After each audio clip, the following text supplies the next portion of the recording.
My dear students, আশা করি তোমরা সকলে ভালো আছো। আজকে তোমাদের পড়াবো ডিজিটাল বিল্ডিং ব্লকস। আজকে চ্যাপ্টারটা শেষ করব। পড়ানোর বিষয় হলো binary counters, typical arithmetic logic unit. খুব ইম্পর্টেন্ট দুটো প্রশ্নই, তোমরা এটা মনোযোগ দিয়ে খেয়াল করবা। তাহলে পড়ানো শুরু করা যাক। বাইনারি কাউন্টার সম্পর্কে দেখো, এই যে নিচের চিত্রে একটি 4 বিট বাইনারি কাউন্টারের চিত্র দেওয়া আছে। আমরা অন্যান্য ফ্লিপ ফ্লপতেও 4 বিট বাইনারি কাউন্টার তৈরি করতে পারি। আমরা এখানে তৈরি করেছি জেকে ফ্লিপ ফ্লপ দিয়ে। A JK flip flop, B JK flip flop, C JK flip flop, D JK flip flop. 4টে জেকে ফ্লিপ ফ্লপ আমরা ব্যবহার করেছি। খেয়াল করো, একমাত্র এ ফ্লিপ ফ্লপে আমরা ক্লক সিগন্যাল প্রয়োগ করেছি, বাকিগুলোয় আমরা সরাসরি কোনো ক্লক সিগন্যাল প্রয়োগ করি নাই। এ ফ্লিপ ফ্লপের আউটপুট বি এর ক্লক সিগন্যাল হবে, বি ফ্লিপ ফ্লপের আউটপুট সি এর ক্লক সিগন্যাল হিসেবে কাজ করবে, সি ফ্লিপ ফ্লপের আউটপুট ডি এর ক্লক সিগন্যাল হিসেবে কাজ করবে। খেয়াল করো, তোমাদের জেকে ফ্লিপ ফ্লপের ওয়ার্কিং প্রিন্সিপাল সম্ভবত মনে আছে। এদিকে একটা কন্ডিশন ছিল, যদি J equal to K equal to 1 হয়, তাহলে জেকে ফ্লিপ ফ্লপ টগল করে। টগল করা মানে আউটপুট চেঞ্জ হয়ে যায়। আউটপুট 0 থাকলে 1 হবে, 1 থাকলে 0 হবে, 1 থাকলে অফ হবে, অফ থাকলে অন হবে। একটু খেয়াল করো, যেহেতু এটা ক্লকড জেকে ফ্লিপ ফ্লপ, টগল করবে কিন্তু ক্লক পালস আসার পরে, আসার আগে না। যদি clock pulse clocked JK flip flop না শুধু জেকে ফ্লিপ ফ্লপ হতো, তাহলে ক্লক পালস ছাড়াই টগল করতো। এখন দেখো, প্রথমে আমরা ধরেই নিব প্রত্যেকটা ফ্লিপ ফ্লপের জে এবং কে হাইয়ে আছে, অর্থাৎ ওয়ানে আছে। অলওয়েজ জে এবং কে অলওয়েজ হাই টার্মিনালে কানেক্টেড, দের input voltage always high. Always এটা ধরেই নিলাম। এবং আমরা আরও ধরে নিলাম এই ফ্লিপ ফ্লপগুলো এনজিটিতে সক্রিয় হয়। এনজিটি মানে হলো নেগেটিভ গোয়িং ট্রানজিশন। যখন ক্লক হাই থেকে লোতে ট্রানজিট করবে তখনই সক্রিয় হবে। তাহলে আমরা আরেকটা জিনিস ধরে নিলাম, প্রথমে ক্লক পালস আসার আগে প্রত্যেকটা ফ্লিপ ফ্লপের আউটপুট ছিল 0। তাহলে আমরা কি ধরে নিলাম, A B C D 4টে flip ফ্লপেরই বর্তমান আউটপুট 0, এখনো ক্লক সিগন্যাল আসে না। খেয়াল করুন, এবং প্রত্যেকটা জে কে ইনপুট হাইয়ে অলওয়েজ কানেক্টেড, লো হওয়ার কোনো সুযোগ নেই। এখন দেখো, যখন এই যে এনজিটি ঘটলো, এনজিটি ঘটার সাথে সাথে তোমার এই এ ফ্লিপ ফ্লপ টগল করবে। এ ফ্লিপ ফ্লপ টগল করবে মানে হলো, আগে তো এর আউটপুট 0 ছিল, এবার হয়ে যাবে 1, 0 থেকে 1। ঠিক আছে, আর বাকি ফ্লিপ ফ্লপগুলো 3টে 0ই থাকবে। আর একটা কথা বলে নেই, এখানে ডি ফ্লিপ ফ্লপের আউটপুট হলো এমএসবি, মোস্ট সিগনিফিকেন্ট বিট। এ ফ্লিপ ফ্লপের আউটপুট হলো এলএসবি, লিস্ট সিগনিফিকেন্ট বিট। এর মানে হলো আমরা লিখবো 0 0 0 0। এইটা প্রথম 0, এইটা বামেরটা, আর একবারে ডানের 0 এরটা। এইভাবে বলছে এমএসবি আর এলএসবি। তাহলে প্রথম যখন এনজিটি ঘটলো, তখন এ ফ্লিপ ফ্লপ টগল করবে, ছিল আউটপুট লো হয়ে গেল হাই, আর বাকিগুলো লোই থাকবে। আর একটা কথা বলি, খেয়াল করো, এরা ক্লক পাস এরা কখন সক্রিয় হবে, বিসিডি এই ফ্লিপ ফ্লপগুলো কখন সক্রিয় হবে, যদি এ ফ্লিপ ফ্লপের আউটপুট 1 থেকে 0 হয়, তখন বি সক্রিয় হবে। যদি বি ফ্লিপের আউটপুট 1 থেকে 0 হয়, তাহলে সি সক্রিয় হবে। যদি সি ফ্লিপের আউটপুট 1 থেকে 0 হয়, তাহলে ডি সক্রিয় হবে। তাহলে এদের ক্ষেত্রে ক্লক পালসের কাজটা কিভাবে হবে, যখন এই ফ্লিপ ফ্লপগুলোর আউটপুট 1 থেকে 0-তে যখন কনভার্ট হবে, তখনই সে সক্রিয় হবে। শুধু 1 বা শুধু 0 এতে সক্রিয় হবে না। আগে 1 ছিল, পরের বার 0 হয়েছে, তখন সক্রিয় হবে। এবার খেয়াল করো, তাহলে শুধু এইটা 0 থেকে 1 হলো, আর 0 থেকে 1 হলে তো মানে এরা সক্রিয় হবে না। এটা 1 থেকে যখন 0 হবে তখন এ সক্রিয়, এটা যখন 1 থেকে 0 এ সক্রিয়, যখন এটা 1 থেকে 0 তখন এ সক্রিয়। কেবল এই ফ্লিপ ফ্লপের আউটপুট 0 থেকে 1 হয়েছে। 0 থেকে 1 হওয়া মানে এরা সক্রিয় হবে না, তাহলে এও সক্রিয় হবে না, তাহলে তোমার শুধু এ ফ্লিপ ফ্লপের আউটপুট 1, বাকি তিনটে ফ্লিপ ফ্লপের আউটপুট 0। তাহলে আমাদের কাউন্ট করলো কত? 1। তাহলে একটা এনজিটি আসলো আর আমাদের এই কাউন্টার কাউন্ট করলো 1। ঠিক আছে, এবার দেখো দ্বিতীয় এনজিটি আসলো, এই যে দ্বিতীয় এনজি 2 লেখা, এই যে দ্বিতীয় এনজি যখন আসলো তখন এইটা হয়ে যাবে 1 থেকে 0, এই যে 1 থেকে 0। আর এ যেহেতু 1 থেকে 0 হয়েছে, এ সক্রিয় হবে, এ হবে 0 থেকে 1, এই যে 0 থেকে 1 হয়ে গেল। ঠিক আছে, 0 থেকে 1 হওয়ার কারণে এরা সক্রিয় হবে না, তাহলে আমাদের আউটপুট হবে 0 0 1 0 মানে 2। তো প্রথমে যখন একটা ক্লক প্রথম ক্লক পালস যখন আসলো তখন আউটপুট 0 0 0 1, আর দ্বিতীয় ক্লক পালসের আউটপুট হবে 0 0 1 0 মানে 2। থার্ড ক্লক পালস যখন আসবে, এ কিন্তু আগের বারে 0 ছিল, এবার 1 হবে, এই যে 1 হলো। যেহেতু 0 থেকে 1 হলো, এ সক্রিয় হবে না, এ আগে 1 ছিল এখনো 1। আর এ যেহেতু 0 থেকে, এ যেহেতু চেঞ্জ হয় নাই, 1 1ই আছে, এদের কোনো পরিবর্তন হবে না। তাহলে এবার আউটপুট হবে 0 0 1 1 মানে 3। আসলে ক্লক পালস কিন্তু তিনটেই আসছে, আউটপুটও 3। চতুর্থ ক্লক পালস যখন আসবে, তোমরা তরঙ্গটা একটু খেয়াল করে দেখো, তখন এ কিন্তু আগের বারে কি ছিল? 1 হয়ে গেল 0, এই যে 0 হলো।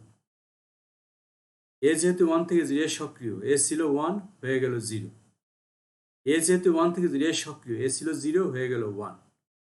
যেহেতু 0 থেকে 1 হয়েছে, এ সক্রিয় হবে না, এ 0ই থাকবে। তাহলে আমার আউটপুট কি হলো? 0 1 0 0। বাইনারিতে 0 1 0 0 কে বলে 4।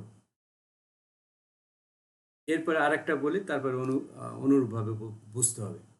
এরপরে যখন পঞ্চম ক্লক পালস আসলে, এ কিন্তু আগে ছিল 0, এবার হয়ে গেল 1, টগল করলো। এ যেহেতু 0 থেকে 1 হলো, এর কোনো পরিবর্তন হবে না, 0ই থাকবে। তোমরা এটা একটু খেয়াল করো, 0ই থাকবে। আর যেহেতু চেঞ্জ হয়নি, এও চেঞ্জ হয় নাই, এ আগে 1 ছিল, 1ই থাকবে। আর এ যেহেতু চেঞ্জ হয়নি, এ সক্রিয় হবে না, তাহলে এবার আউটপুট হবে 0 1 0 0 1 0 1 মানে 5। তাহলে ক্লক পালসও পঞ্চমটা আসলো, আউটপুটও 5 পেলাম। এইভাবে ধারাবাহিকভাবে বা অনুক্রমিকভাবে চলতেই থাকবে।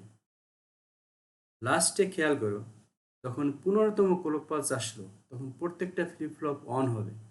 তোমরা যদি আরও ভালো বুঝতে পারো, তোমরা খাতা কলম নিয়ে একটু যেভাবে বললাম 5টার কথা, ঠিক এইভাবে অনুক্রমিকভাবে ভাববা, চিন্তা করবে, দেখবা সব মিলবে। এবার 15তম ক্লক পালস যখন আসবে, তখন প্রত্যেকটা ওয়ান হবে। ঠিক আছে, প্রত্যেকটা ওয়ান। কীভাবে হলো সেটা তো বলতে গেলে অনেক সময় লাগবে, আমি তো 5টার কথা বললাম। এইভাবে বাড়তে বাড়তে একসময় 4টেই ওয়ান হবে 15তম ক্লক পালস যখন আসবে। এরপরে ঘটনাটা কি ঘটবে দেখো, প্রত্যেকটা ওয়ান। আমাদের কিন্তু স্টার্ট হয়েছিল প্রত্যেকটা 0, এখন কিন্তু প্রত্যেকটা ওয়ান হয়ে গেছে। এখন যখন ক্লক পালস আসলো, তখন অবশ্যই এটা 1 থেকে 0 হয়ে যাবে, তাহলে এ হয়ে গেল 0। এই যেটা খেয়াল করে, এই যে রিসাইকেল টু 0 0, তাহলে এ হয়ে গেল 0। যেহেতু 1 থেকে 0 হয়েছে, এ সক্রিয় হবে, এও 1 থেকে 0 হয়ে যাবে। যেহেতু এ 1 থেকে 0, এ সক্রিয়, এও 1 থেকে 0 হয়ে যাবে। যেহেতু 1 থেকে 0, এও সক্রিয়, এও 0 হয়ে যাবে। তাহলে এখন 4টে 0 হয়ে গেল। আমরা ঠিক স্টার্টিং সিগন্যাল আসার আগ মুহূর্তে যে অবস্থা ছিল, এই অবস্থায় ফিরে আসছি। তাহলে সহজে অনুমান করা যাচ্ছে যে আবার রিপিট শুরু হয়ে গেছে, আবার রিপিট শুরু হয়ে গেছে। এই প্রক্রিয়া চলতেই থাকবে। ঠিক আছে, তাহলে আমরা এটা সিদ্ধান্ত নিতে পারি, আমাদের এই 4 বিট কাউন্টার সর্বোচ্চ 16টা বিট কাউন্ট করতে পারবে, 0 থেকে 15। 0 থেকে 15। তুমি যদি 5টা নাও, তাহলে তোমার 2 to the power 5, 2 to the power 5 32টা সিগন্যাল কাউন্ট করতে পারবে, তারপরে আবার রিপিট হবে। এইভাবে তোমার ফ্লিপ ফ্লপের সংখ্যা বাড়বে যত 2 টু দি পাওয়ার ওইটা, এটা হলো 2 টু দি পাওয়ার 4 মানে 16টা কাউন্ট করতে পারে। 5টা হলো 2 টু দি পাওয়ার 5, 6টা হলো 2 টু দি পাওয়ার 6। এভাবে ফ্লিপ ফ্লপের সংখ্যা যত বাড়বে, তার কাউন্ট করার পরিমাণও তত বাড়বে, বাইনারি হারে 2 to the power flip flop সংখ্যা এই হিসাবে। এবার আরেকটা জিনিস খেয়াল করো, আমাদেরকে এটাকে মানে সিনক্রোনাস ফ্লিপ ফ্লপ বলবো না অ্যাসিনক্রোনাস? সিনক্রোনাস হলো যদি সকল ফ্লিপ ফ্লপ ইনপুট ক্লক পালসের সাথে সিনক্রোনাইজ করা থাকতো, তাহলে তাকে আমরা বলি সিনক্রোনাইজ ফ্লিপ ফ্লপ। কিন্তু এখানে দেখলাম একমাত্র এ ফ্লিপ ফ্লপ সিগন্যালের সাথে সিনক্রোনাইজ, মানে ফ্লিপ ফ্লপ সিগন্যাল আসে, এ ফ্লিপ ফ্লপ সাড়া দেয়, টগল করে, 1 থেকে 0 হয়, 0 থেকে 1 হয়। কিন্তু বাকিগুলো কিন্তু এই সিগন্যালের সাথে সরাসরি সাড়া দেয় না, বরং এ সাড়া দেওয়ার পরিমাণ, বি সাড়ার পরিমাণ নির্ভর করে এর উপরে, সি সাড়া নির্ভর করে বি এর উপরে, ডি এর সাড়া নির্ভর করে সি এর উপরে, নট সিগন্যাল। একমাত্র এর রেসপন্স নির্ভর করে ক্লক পালসের উপরে, বাকি তিনটে ক্লক পালস নির্ভর করে তার আগেরটার ফ্লিপ ফ্লপের উপরে। সুতরাং এটাকে আমরা বলি অ্যাসিনক্রোনাস ফ্লিপ ফ্লপ। একে সিনক্রোনাস ফ্লিপ ফ্লপ বলা যাবে না। আশা করি তোমরা সবাই বুঝতে পেরেছো। এরপরে খেয়াল করো, আমি যা যা বলেছি সব এই জায়গায় ডকুমেন্ট আকারে লেখা আছে, তোমরা আরেকবার দেখো। যদি কখনো আমার কথা ভুলে যাও, এটা পড়লে আবার বুঝতে পারবা। ঠিক এটাও বলা হয়েছে, সম্পূর্ণটাই বলছি। আমাদের এই ফ্লিপ ফ্লপ হলো অ্যাসিনক্রোনাস ফ্লিপ ফ্লপ। একটা লাইন বলা বাদ ছিল। দেখো, একটা ফ্লিপ ফ্লপ সাড়া দিতে সময় লাগে 5 থেকে 20 ন্যানো সেকেন্ড। ন্যানো মানে 10⁻⁹ সেকেন্ড। তাহলে বোঝা গেল এদের স্পিড বেশ ভালো। আর অ্যাসিনক্রোনাস কাউন্টার বলতে আমরা বুঝি রিপল কাউন্টারকে, রিপল কাউন্টার। আশা করি সবাই বুঝতে পেরেছো। আমরা এখন চলে যাব অন্য একটা বিষয়, এটা খুব ইম্পর্টেন্ট বিষয়। তোমরা হয়তো এটা সম্পর্কে, এটার নামও শুনেছো, এটা পড়েছো, কিন্তু হয়তো হালকাভাবে পড়েছো। এটা উচ্চ মাধ্যমিক শ্রেণীতে 3-4 লাইন লেখা ছিল, এটা পড়েছো। আমরা একটু মোটামুটি বিস্তারিত আলোচনা করার চেষ্টা করব। Typical arithmetic logic unit. Typical মানে নমুনা, একটা নমুনা অ্যারিথমেটিক লজিক ইউনিট। নমুনা মানে নর্মালি একটা অ্যারিথমেটিক লজিক কী কী থাকে এটা নিয়ে আমরা আলোচনা করব। প্রথমে দেখো, অ্যারিথমেটিক লজিক ইউনিট, একে সংখ্যা আমরা এএলইউ বলি। এএলইউ বেশি ব্যবহৃত হয়। অ্যারিথমেটিক লজিক ইউনিট বা এএলইউ হলো কম্পিউটারের যে সিপিইউ থাকে বা মাইক্রো প্রসেসর থাকে বা সেন্ট্রাল প্রসেসিং ইউনিট থাকে, তার একটা সাব ইউনিট, মানে তারই একটা অংশ। অ্যারিথমেটিক লজিক ইউনিট একটি কম্বিনেশনাল লজিক সার্কিট। আমরা জানি লজিক সার্কিট দুই রকম হয়, একটা কম্বিনেশনাল, একটা সিকুয়েন্সিয়াল। সিকুয়েন্সিয়ালের হলো নিজস্ব মেমোরি থাকে, আর তোমার কম্বিনেশনালের কোনো নিজস্ব মেমোরি নেই। এরা শুধু সিদ্ধান্ত নেয়, প্রক্রিয়াকরণ করে, কি হবে না হবে, কোনো মেমোরি নাই এদের। অ্যারিথমেটিক লজিক ইউনিট হলো একটি কম্বিনেশনাল লজিক সার্কিট, যা মেমোরি থেকে ডাটা এনে তার উপর বিভিন্ন গাণিতিক অপারেশন, যোগ বিয়োগ গুণ ভাগ ও লজিক্যাল অপারেশন সম্পন্ন করে। সিপিইউ এর কন্ট্রোল ইউনিট যে গাণিতিক কাজে নির্দেশ দেয়, এএলইউ সেই গাণিতিক কাজ সম্পন্ন করে এবং ফলাফলটা অ্যাকুমুলেটরে জমা রাখে। অ্যাকুমুলেটর হলো একটা মেমোরি যেখানে বারবার আমরা নতুন নতুন ফলাফল জমা রাখি, আগের ফলাফল মুছে নতুনটা জমা রাখি। Microprocessor controller memory, main memory মানে র্যাম ও ইনপুট আউটপুট ডিভাইস। আবার বলি, খেয়াল করো, মাইক্রোপ্রসেসর কন্ট্রোলার, মেইন মেমোরি বা র্যাম ও ইনপুট আউটপুট ডিভাইস এ সরাসরি অ্যারিথমেটিক লজিক ইউনিটের অ্যাক্সেস থাকে। অ্যারিথমেটিক লজিক ইউনিট সরাসরি এদের সাথে যোগাযোগ করতে পারে। ইনপুট ও আউটপুট যে ইলেকট্রনিক পাথ দিয়ে, মানে ইনপুট আউটপুট তোমার যে ইসে আসে, এএলইউতে আসে, এটা যে পথ দিয়ে আসে তাকে বলে বাস। এটা একটি ইলেকট্রনিক পথ, সেই ইলেকট্রনিক পথকে বলে বাস। ইনস্ট্রাকশন ওয়ার্ডে, এই যে অ্যারিথমেটিক লজিক ইউনিট কিন্তু কাজ করে, তোমার ইনস্ট্রাকশন পায় কার কাছ থেকে? সিপিইউ থেকে। সে একটা ইনস্ট্রাকশন ওয়ার্ডে কি কি থাকে? একটা হলো অপ কোড বা অপারেশন কোড, আরেকটা থাকে হলো অপারেন্ট, আরেকটা হলো ফরম্যাট। অপ কোডে বলা থাকে কি কাজ করবে, অপারেন্টে বলা হয় কাজটা যে করবে সে ডাটাগুলো কি কি, আর ফরম্যাট হলো এই ডেটার ফরম্যাট কি, কি ফরম্যাটে ডাটা সেভ হবে ইত্যাদি বলা থাকে তোমার একটা ইনস্ট্রাকশন ওয়ার্ডে। অপারেশন কোড অ্যারিথমেটিক লজিক ইউনিটকে বলে কি অপারেশন সম্পন্ন করতে হবে, এবং এই অপারেশন সম্পন্ন হয় কার উপরে? অপারেন্ডের উপরে। ধরা যাক দুটি অপারেন্ড যোগ করতে হবে, তাহলে আমাদের অপ কোডে বলা ছিল যোগের কথা, আর আমাদের অপারেন্ট থাকবে কি? যে কোনো ডেটা, সেটা তোমার ফ্লোটিং ইউনিট হতে পারে, ডাবল ফ্লোট হতে পারে, ফিক্সড পয়েন্টও হতে পারে, ফ্লোটিং পয়েন্ট হতে পারে, কোনো পূর্ণ সংখ্যা হতে পারে, যে কোনো হতে পারে, বা কোনো লজিক্যালি তুলনা, এটা কি বড় না ছোট ইত্যাদি। আর ফরম্যাটে বলা থাকে তোমার এই ডাটার ধরনটা কি, এটা কি ফিক্সড পয়েন্ট না ফ্লোটিং পয়েন্ট, আর ফলাফলটা এএলইউ রেজিস্টারে জমা রাখে, রেজিস্টারে, বা আমরা বলতে পারি অ্যাকুমুলেটরে জমা রাখে। এরপরেরটা একটু খেয়াল করো। ইনপুট অপারেন্ডের স্টোরেজ, অপারেন্ড সমূহ, অ্যাকুমুলেটেড ফলাফল, শিফটেড ফলাফল এ সবই অ্যারিথমেটিক লজিক ইউনিটের আওতাভুক্ত। ইনপুট অপারেন্ডের স্টোরেজ মানে ইনপুট অপারেন্ড যেখানে জমা থাকে, অপারেন্ড সমূহ, অ্যাকুমুলেটেড ফলাফল, শিফটেড ফলাফল সবই এএলইউ এর আওতাভুক্ত। বিটের প্রবাহ ও তাদের উপর অপারেশন সবই গেটেড সার্কিট দ্বারা নিয়ন্ত্রিত। এই যে লজিক ইউনিট লজিক এএলইউ বললাম, এটা আসলে কম্পিটিশন লজিক সার্কিট বা গেটেড লজিক সার্কিট। গেটেড মানে হলো সিগন্যাল দ্বারা নিয়ন্ত্রিত হয়। এই গেটেড সার্কিটগুলো আবার বিশেষ অ্যালগোরিদম ব্যবহার করে সিকোয়েন্স লজিক ইউনিট দ্বারা নিয়ন্ত্রিত। অ্যারিথমেটিক লজিক ইউনিটের অ্যারিথমেটিক ইউনিট গুণ ও ভাগের কাজ, বারবার যোগ। আবার একটা কথা বলে দেখো, কম্পিউটার কিন্তু সরাসরি বিয়োগ, গুণ, ভাগ এগুলো করতে পারে না। সে বিয়োগের কাজও যোগের মাধ্যমে করে, গুণের কাজও যোগের মাধ্যমে করে, ভাগের কাজও যোগের মাধ্যমে করে। এটা আলাদা প্রক্রিয়া আছে, সেটা আবার অন্য একটা ব্যাপার। ঠিক আছে। লজিক ইউনিট 16টি সম্ভাব্য লজিক অপারেশনে যে কোনো একটি সম্পন্ন করতে পারে। সাধারণত 16 ধরনের লজিক্যাল কাজ করে থাকে। কোথায় বিট ম্যাচ হয় নাই তা শনাক্ত করে। অ্যারিথমেটিক লজিক ইউনিট হলো মাইক্রোপ্রসেসরের সবচেয়ে ক্রিটিক্যাল পার্ট। এটা তোমার আসলে কম্পিউটার তৈরি করা হয়েছে তোমার গাণিতিক কাজ সম্পন্ন করার জন্য। ঠিক আছে। সেই গাণিতিক কাজ তো শুধু যোগ বিয়োগ গুণ ভাগ না, বিভিন্ন কম্বিনেশন আছে। সুপার কম্পিউটারে তো আরও জটিল প্রক্রিয়াকরণ, তাই না? সবচেয়ে বুদ্ধিদীপ্ত বা জটিল ক্রিটিক্যাল অংশ হলো arithmetic logic unit. Arithmetic logic ইউনিটের 3টি মৌলিক অ্যাট্রিবিউট হলো অপারেন্টস ও ফলাফল, ফাংশনাল অর্গানাইজেশন এবং অ্যালগোরিদম।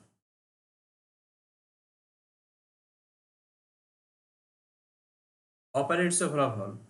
অ্যারিথমেটিক লজিক ইউনিটের অপারেন্টস ও ফলাফল দু ধরনের মেশিন ওয়ার্ড। একটা হলো অ্যারিথমেটিক ওয়ার্ড, যা হলো সংখ্যাগত মানে ডিজিটাল রূপ, আর একটা হলো লজিক ওয়ার্ড, যা হলো ডিজিটালি এনকোডেড প্রতীকসমূহ। তাহলে তোমার অপারেন্টস ও ফলাফল কাজ করে হলো তোমার অ্যারিথমেটিক ওয়ার্ড নিয়ে আর লজিক্যাল ওয়ার্ড নিয়ে। অ্যারিথমেটিক লজিক ইউনিট হলো সংখ্যাগত ওয়ার্ড, আর লজিক ওয়ার্ড হলো তোমার ডিজিটাল এনকোডেড বিভিন্ন প্রতীক ব্যবহার করে ওরা। অপারেটর, সিপিইউ এর নির্দেশে যে অপারেশনের কথা বলা হয়, অপারেটর অপারেন্ডের উপরে সেই গাণিতিক বা লজিক্যাল অপারেশন সম্পন্ন করে। ফ্ল্যাগ, ফ্ল্যাগ মানে একটা অবস্থা বোঝায় যে কি অবস্থা আছে, এটা কি কাজ শেষ, না কাজ শুরু, না প্রক্রিয়াকরণ চলছে, এই ধরনের স্ট্যাটাস যে বহন করে তাকে বলে ফ্ল্যাগ। নির্দেশ প্রসেসিংয়ের সময়, নির্দেশ মানে ইনস্ট্রাকশন প্রসেসিংয়ের সময় অ্যারিথমেটিক লজিক ইউনিট অনেক ধরনের ফ্ল্যাগ ব্যবহার করে। এই ফ্ল্যাগ বিটগুলো ফ্ল্যাগ রেজিস্টারে জমা থাকে। ফ্ল্যাগগুলো কিন্তু তোমার কাজের বর্তমান অবস্থা কি এগুলো প্রকাশ করে। ফাংশনাল অর্গানাইজেশন, একটি টিপিক্যাল অ্যারিথমেটিক লজিক ইউনিট 3 ধরনের ফাংশনাল অংশ নিয়ে গঠিত: স্টোরেজ রেজিস্টার, অপারেশন লজিক এবং সিকুয়েন্সিয়াল লজিক।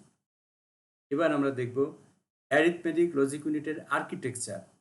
আসলে এর অভ্যন্তরীণ গঠন খুবই জটিল। আমরা তো বাইরে থেকে শুধু তোমার আইসিটা দেখি, ভিতরে কি আছে এটা তো যারা এক্সপেরিয়েন্সড কম্পিউটার ইঞ্জিনিয়ার, ইন্টেলে কাজ করে, এএমডিতে কাজ করে, তারা এটা নিয়ে গবেষণা করে।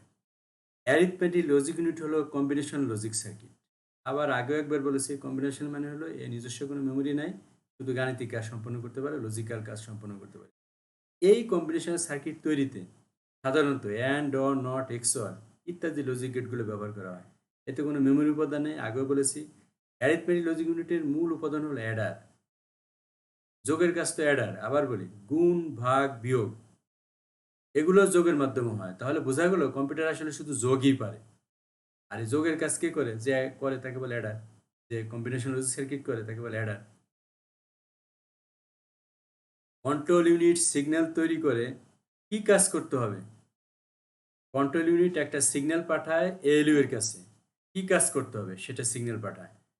অ্যারিথমেটিক লজিক ইউনিটের কাজে সহায়তা করার জন্য রেজিস্টারকে নির্দেশ দেয়, ইন্টারমিডিয়েট ডাটা ইনপুট আউটপুট সংরক্ষণ করে। আমরা যে রেজিস্টার বলি, রেজিস্টার বা তুমি অ্যাকুমুলেটর, এরা হলো নির্দেশ, ইন্টারমিডিয়েট ডাটা ইনপুট আউটপুট সংরক্ষণ করে থাকে। এখন আমরা দেখো, আমরা একটা সিম্বলিক চিত্র এটা বলতে পারি। খেয়াল করুন, এ আর বি হলো অপারেন্ট। অপারেন্ট মানে হলো ডেটা যার উপর গাণিতিক কাজ সম্পন্ন হবে। আমরা ধরলাম এটা ইন্টিজার অপারেন্ট এ আর বি। প্রক্রিয়াকরণ হবে এএলইউতে, তারপর আউটপুটে যাবে। কি আউটপুটে যাবে? Integer result. ঠিক আছে। অপ কোড হলো তোমার, তাহলে আমরা এই জায়গায় যে চিত্র দিলাম তার উপর দিয়ে অপারেন্ট ঢুকতেছে, ঠিক আছে। ডেটা প্রবাহ, মোট কথা ডেটা প্রবাহের দিক হলো উপর থেকে নিচের দিকে, আর কন্ট্রোল প্রবাহের দিক হলো বাম থেকে ডানে। দেখানো হয়েছে তোমার নির্দেশ এই যে ঢুকলো বাম দিয়ে, আর ডানে কি দেখালো স্ট্যাটাস, মানে এখন কাজের ফলাফলের কি অবস্থা, কাজ কি সম্পন্ন হয়েছে না, প্রক্রিয়াকরণ আছে না, ইনপুট নিচ্ছে ইত্যাদি বোঝায়। এরপর আমরা আর একটা জিনিস দেখি। দেখো আমরা যে এতক্ষণ এএলইউ পড়লাম, ঠিক আছে, এইটা হলো তার লজিক্যাল সার্কিট। বাস্তব সার্কিট তো আরো জটিল, খেয়াল করুন। ইলেকট্রনিক সার্কিট আরো জটিল। আমরা যেটা দেখলাম এটা হলো একটা typical ALU, arithmetic logic unit, 4 bit typical ALU এর একটা তোমার কম্বিনেশনাল লজিক সার্কিট ডায়াগ্রাম। যদি এর ফিজিক্সের সার্কিট দেখি বা ইলেকট্রনিক সার্কিট দেখি, সেটা আরো জটিল, এত জটিল দেয়ই না, ঠিক আছে। তাহলে আমরা এটা শুধু দেখলাম যে একটা এএলইউ, আমরা যে মাইক্রোপ্রসেসরের ভিতরে যে এএলইউ থাকে তার ইন্টারনাল স্ট্রাকচার কত জটিল, এটা হলো তোমার কম্বিনেশন লজিক সার্কিট। আর যদি আমরা ইলেকট্রনিক সার্কিট বলি সেটা তো আরো জটিল। তারপরে আমরা আর একটা চিত্র দিয়ে শেষ করব। এই যে দেখো তোমার এইটা হলো সিপিইউ, এই সিপিইউ বা সিপিইউ এর ভিতরে কি কি আছে দেখো তো। একটা অংশ হলো এই যে কন্ট্রোল ইউনিট, এইটা হলো একটা সিপিইউর ভিতরে কি আছে যে কন্ট্রোল ইউনিটের ভিতরে আবার কি আছে, program counter, instruction register, decoder ইত্যাদি। আর সিপিইউ এর আরেকটা অংশের নাম কি, এই যে arithmetic logic unit, ALU, accumulator. খেয়াল করে কিন্তু সিপিইউ এবং এএলইউ অনবরত যোগাযোগ করে কার সাথে, র্যামের সাথে। কার মাধ্যমে, ডেটা বাসের মাধ্যমে। ডেটা বাস, র্যাম মানে মেইন মেমোরি, এটা কিন্তু লজিক গেট দিয়ে তৈরি। আর কন্ট্রোল ইউনিট সিইউ অলওয়েজ যোগাযোগ করে কার, ক্যাশ মেমোরি, মেইন মেমোরি। প্রথমে যোগাযোগ করে ক্যাশ মেমোরিতে যদি নির্দেশ না পায় তাহলে যোগাযোগ করে, বা ডেটা নির্দেশ না পায় তাহলে যোগাযোগ করে র্যামে। আর এটা হলো অ্যাড্রেস বাস, অলওয়েজ অ্যাড্রেস এর সাথে যোগাযোগ করে র্যামের ইনস্ট্রাকশন রেজিস্টার। আশা করি তোমরা সবাই বুঝতে পেরেছো। যদি কোনো অসুবিধা থাকে কমেন্ট সেকশনে মতামত দেবা। আজকে এই চ্যাপ্টার শেষ করলাম, এরপর আমরা দ্বিতীয় চ্যাপ্টার শুরু করব। যদি এই চ্যাপ্টারে কোনো সমস্যা থাকে তোমরা বলবা, পরের লেকচারে যেটুকু সমস্যা আছে ওইটা নিয়ে আলোচনা করার চেষ্টা করব। সবাইকে ধন্যবাদ, সবাই ভালো থেকো।